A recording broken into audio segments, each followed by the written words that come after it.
간밤에 우리 달러가 우리한테는 조금 다행스러운 일입니다만 달러가 좀 약세를 꽤 많이 보였다 이렇게 설명을 드렸습니다. 뉴욕 한번 연결해서 자세한 상황 한번 들어보겠습니다. 김종학 특파원, 간밤에 트럼프의 관세 정책 변화 가능성 때문에 달러 가치가 갑자기 떨어졌단 말이죠. 자세하게 설명해 주시죠.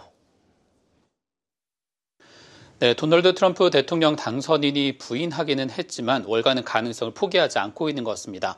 이달 20일 트럼프 대통령 당선인의 취임을 앞두고 핵심 공약 중의 하나인 전 세계 수입품에 대한 관세 부과 수위가 예상보다 낮아질 수 있다는 워싱턴 포스트의 단독 보도가 오늘 새벽에 공개되면서 달러화와 미 국채 금리가 크게 출렁였습니다. 전 세계 주요 6개국 통화 대비 달러화 가치를 보여주는 달러 인덱스는 런던 아이스 선물 시장에서 1% 넘게 하락하다 오전에 낙폭을 조금 줄여 108선을 다시 회복했고 하락하던 미 10년물 국채 금리는 0.9bp 소폭 상승하면서 오늘 거래를 마쳤습니다. 이날 달러화 국제 시장이 약세를 보인 건 관세 부과 수위가 낮아질 것이라는 해당 보도 때문이고 또 도널드 트럼프 대통령이 트루스 소셜을 통해 3시간 만에 반박하면서 큰 변동을 보였습니다.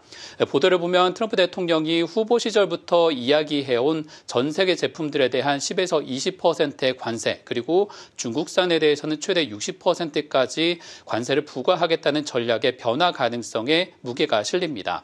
당선 직후부터 멕시코와 캐나다를 겨냥해 25% 관세 부과를 현재 언급한 상태지만 이와 직접 관련이 있다면 역시나 협상용 전술의 가능성도 거론이 되고 있습니다.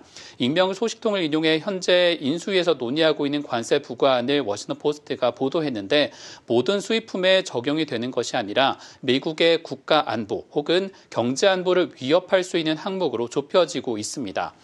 주로 방위 산업, 핵심 의료기술 원료, 에너지로 볼 수 있는데 가령 철강이나 알루미늄, 의료용 바늘, 그리고 약품 용기, 배터리나 태양광 패널 등이 논의선상에 있는 것으로 전해지고 있습니다.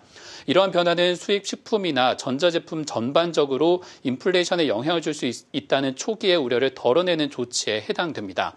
월가에서는 지난해 골드만삭스와 모건 스탠리 등이 다 따로 보고서를 내고 트럼프 2기 관세가 실현이 된다면 실제 물가 상승률에 미치는 영향을 분석했는데 올해와 내년을 더해 최대 0.4% 정도로 현재 2%대로 하락하던 인플레이션이 3%대까지 소폭 상승할 수 있다는 전망을 하고 있습니다.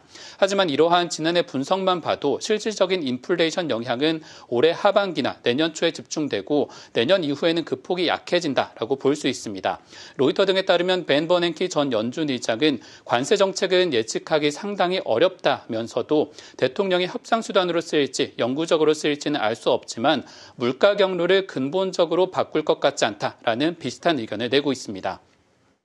제이슨 퍼먼 전 백악관 경제자문위원장도 비슷한 의견이지만 올해 연준의 금리 동결 기조가 길어지거나 내년에 금리 인상을 촉발할 가능성도 완전히 배제하긴 어렵다라는 의견도 내고 있습니다.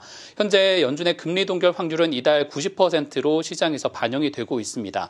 때문에 트럼프 취임에 결국 시장이 촉각을 곤두세우고 있는 모양새인데 이런 가운데 조금 전에 전해주신 대로 리사쿠 기사가 연준의 금리 인하를 서두를 필요가 없다고 오늘 연설한 상태입니다.